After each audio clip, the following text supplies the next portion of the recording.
আমরা এখন যে জিনিসটা নিয়ে আলোচনা করব সেটা হচ্ছে কার্বক্সিলিক অ্যাসিডের প্রস্তুতি।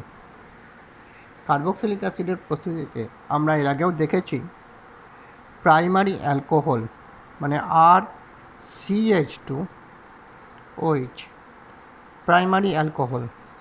এই প্রাইমারি অ্যালকোহলকে যদি তীব্র জারক পদার্থ দিয়ে জারিত করা হয়, তীব্র জারক পদার্থ মানে K2Cr2O7 এর সাথে H2SO4 বা ক্ষারীয় KMnO4,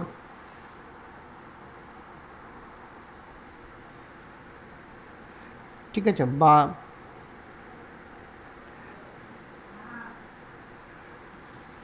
তোমরা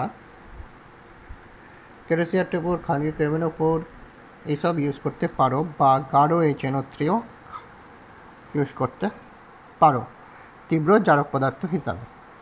তো এই তীব্র জারক পদার্থ দিলে পরে এই প্রাইমারি অ্যালকোহল মানে CH2OH অংশটি COOH-এ কনভার্ট হয়ে যায়, অর্থাৎ অ্যাসিড উৎপন্ন করে।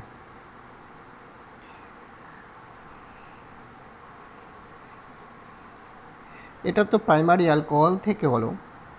এটা ছাড়াও অ্যালডিহাইড যদি নাও, একে নর্মালি যে কোনো জারক পদার্থ তীব্র হোক মৃদু হোক যেই হোক না কেন যদি জারণ করা হয়, তাহলে ইভেন ব্রোমিন জল দিয়েও যদি জারণ করা হয় তাহলেও তীব্র তো হবেই, তার সাথে মৃদু দিলেও হবে। CHOT অ্যালডিহাইড অংশটি কার্বক্সিলিক অ্যাসিডে পরিণত হয়ে যায়। অ্যালডিহাইড সহজে জারিত হতে পারে, তাই তীব্র আর মৃদু যে কোনো জারক পদার্থ দ্বারাই জারিত হয়ে কার্বক্সিলিক অ্যাসিড উৎপন্ন করতে পারে। নেক্সট আরও একটা জিনিস দেখতে পারো, যেটা কিটোনে পড়েছি আমরা, যে কিটোন প্রস্তুতিতে পড়েছিলাম সেকেন্ডারি অ্যালকোহলকে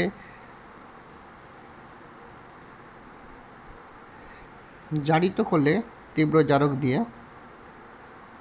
এই অংশটি বেরিয়ে যায়, CH3C ডবল বন্ড ও CH3 উৎপন্ন করে।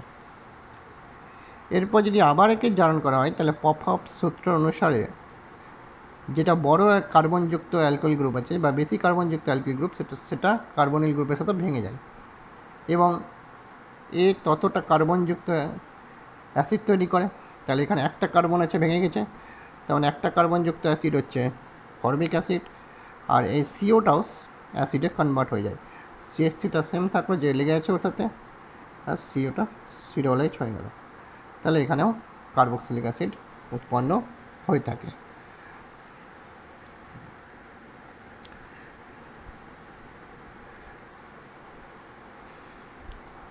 ঠিক আছে, তবে এখানে যদি বেঞ্জিন বলয় থাকে আর ডবল বন্ড ও CH3 থাকে, মানে এটা বেঞ্জিন বলয়ের সাথে OH ছিল, জারিত করে কিটোন তৈরি করলাম ডাইরেক্ট। একে যদি জারণ করা হয় তাহলে এটা বড় হলেও এটা ভাঙবে না, এটাই ভাঙবে, কারণ এখান থেকে বন্ড এখানে এসে এটা দ্বিবন্ধন ক্যারেক্টার পায়, তাই বন্ধনটা ভাঙবে না, সুইটাই ভাঙবে। তাই এর সাথে COটা COOH হয়ে গেল, আর এটা একটা কার্বন আছে তাই এটাও ফর্মিক অ্যাসিড তৈরি করে দেয়। তাহলে এটা ইনডাইরেক্টলি কিটোন থেকে আমরা তৈরি করলাম। ডাইরেক্টলি কিটোন থেকে তৈরি করছি অ্যাসিড, আর ইনডাইরেক্টলি সেকেন্ডারি অ্যালকোহল থেকে।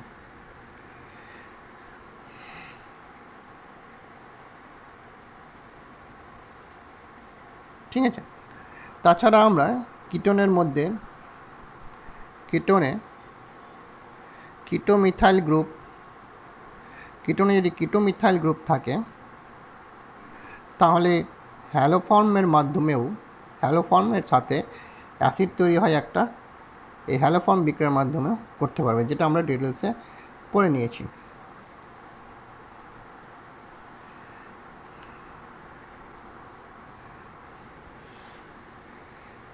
এবার যেটা আসছি সেটা হলো বেঞ্জিন বলয়ে কার্বন যুক্ত আছে আর এই কার্বন এদিকে যাই থাক না কেন, যদি এখানে একটা মাত্র হাইড্রোজেন থাকে, মিনিমাম যদি একটা হাইড্রোজেন থাকে এই বেঞ্জাইলিক কার্বনে, আর একে যদি ক্ষারীয় KMnO4 দিয়ে জারিত করা হয়, তাহলে এটা COOH কনভার্ট হয়ে যায়।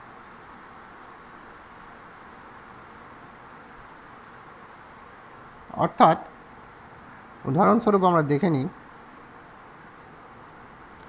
CH3 ক্ষারীয় KMnO4 দিলে এটাও COOH হয়ে যাবে।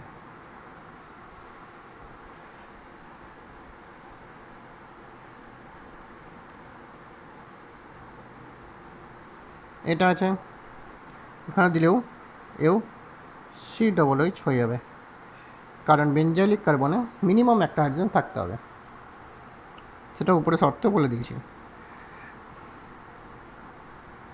এখানেও যদি তুমি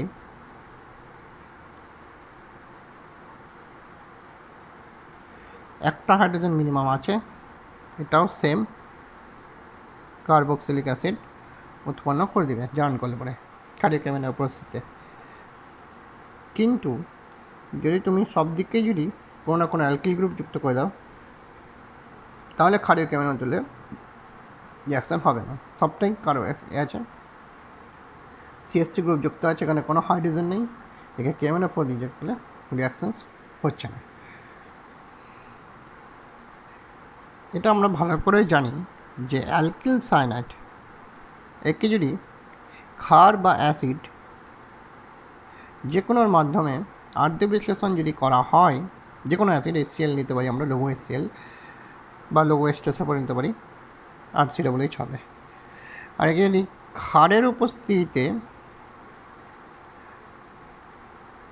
আদ্য বিশ্লেষণ করা হয়, তাহলে এটা COO-, এখানে যে ধাতুটা থাকে ক্ষারের, সেই ধাতুটা এখানে থাকবে। আর এর মধ্যে এবার লঘু অ্যাসিড লাইক HCl যদি দিয়ে দিই, তাহলে আবার এটা COOH তৈরি করে নেবে। তো এই হলো সায়ানাইডের আম্লিক আদ্য বিশ্লেষণ এবং ক্ষারীয় মাধ্যমে আদ্য বিশ্লেষণ। ঠিক আছে, তাছাড়াও সোডিয়াম অ্যালকক্সাইডের সাথে কার্বন মনোঅক্সাইডের উপস্থিতিতে তাপ আর চাপ যদি দেওয়া হয়, তাহলে RCO আর এই ON এটা এখানে থেকে গেবে।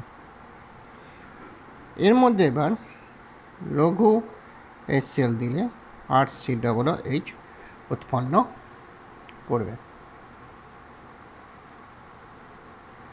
বোঝা যাচ্ছে ব্যাপারটা? ম্যালানিক অ্যাসিড থেকে, মানে বিশেষ করে যেসব কার্বনের একসাথে দুটো COOH থাকে, সেসব কার্বনে যদি প্রচণ্ড তাপ দেওয়া হয় 150 থেকে 200 ডিগ্রি সেলসিয়াস তাপমাত্রায়, তাহলে একটা কার্বক্সিলিক অ্যাসিড থেকে CO2 বেরিয়ে যাবে, এইচটা এখানে থেকে যাবে, তাহলে CH2 COOH গঠন করবে।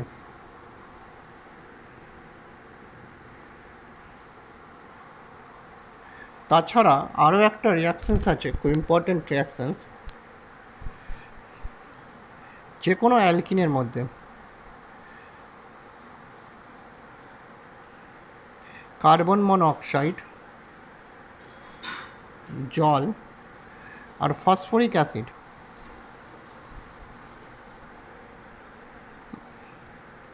সাড়ে 300 থেকে 400 ডিগ্রি সেলসিয়াস উষ্ণতা আর চাপ যদি দেওয়া হয়, তাহলে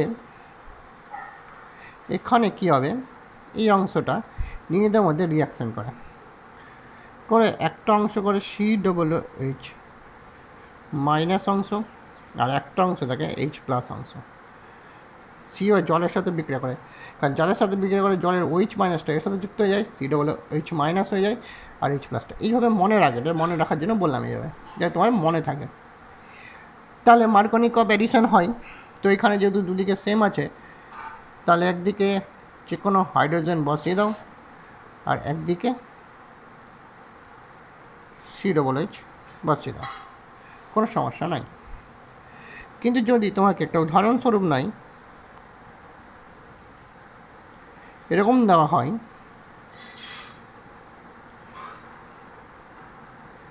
H3PO4 350 ডিগ্রি সেলসিয়াস থেকে 400 ডিগ্রি সেলসিয়াস তাপমাত্রা আর চাপ, তাহলে এদের মধ্যে বিক্রিয়াতে COOH মাইনাস আর H প্লাস ভাবে ধরতে বললাম।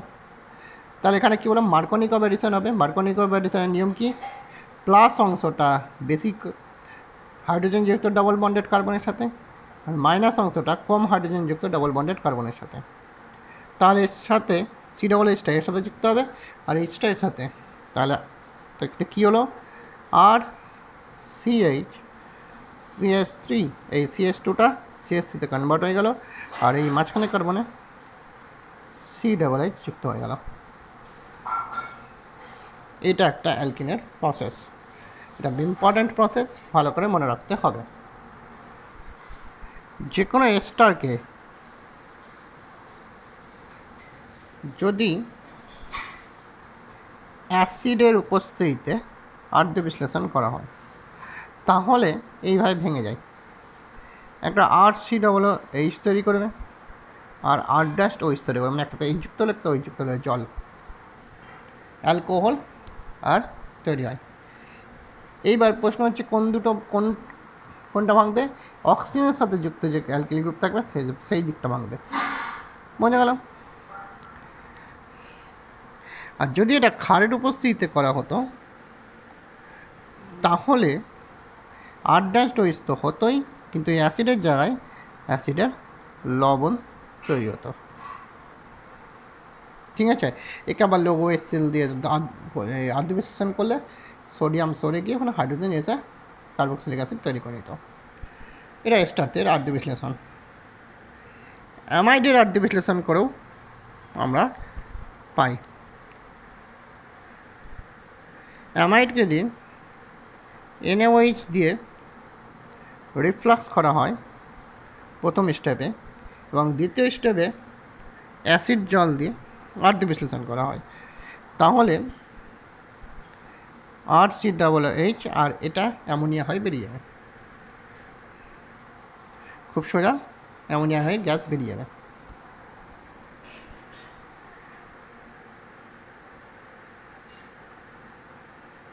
কোনো সমস্যা নেই। অ্যাসিড অ্যানাইড্রাইড এইটা RCO2O, অ্যাসিড অ্যানাইড্রাইডকেও আদ্য বিশ্লেষণ যদি করা হয় অ্যাসিড দিয়ে তাহলে অ্যাসিড তৈরি হয়, দুই অনু RCOOH তৈরি হবে। কী হয়,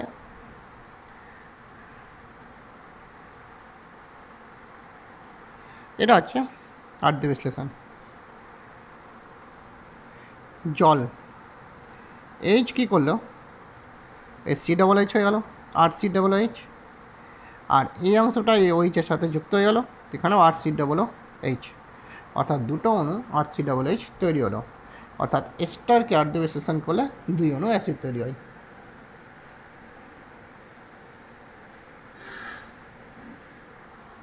বুঝা যাচ্ছে?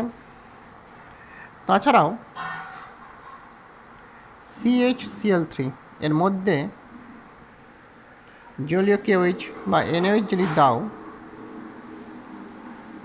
এক নম্বর স্টেপে NaOH আর দুই নম্বর স্টেপে HCl হিট দাও, তাহলে প্রথমে কী হবে, তিনটা Cl সরে তিনটা OH প্রবেশ করে যাবে এরকমভাবে, OH OH আর OH। এবার একই কার্বনের দুটো OH থাকতে পারে না, এখানে তো তিনটে আছে, কী করে HOH দিয়ে জল বের করে নেয়, এটা ডাবল বন্ড হয়ে যাবে, তাহলে HC+OH দ্যাট ইজ অ্যাসিড, অর্থাৎ ফর্মিক অ্যাসিড তৈরি হয়ে যাবে।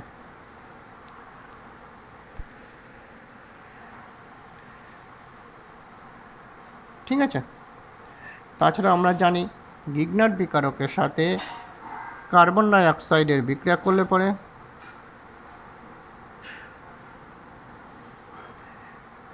আর কার্বনের সাথে যুক্ত হয় আর একটা বন্ড এখানে ভেঙে যায়, Mg এক্সট্রা অক্সিজেনের সাথে যুক্ত হয়, তাহলে সি ডবল বন্ড ও ও এম জি এক্স তৈরি করছে, ও এম জি এক্স তৈরি করছে। এর মধ্যে এবার জল দিলে পরে এম জি এক্স জায়গায় ও এইচ বসে আর সি ডবল এইচ অ্যাসিড তৈরি করে নেবে। তাহলে গিগনার বিকারকের এই আর যে যাবে নেবে সে যাবে এখানে আর বসবে। তাহলে গিগনার বিকারক আর কার্বন ডাইঅক্সাইডে বিক্রিয়া করিয়ে আমরা কার্বক্সিলিক অ্যাসিড তৈরি করতে পারবো।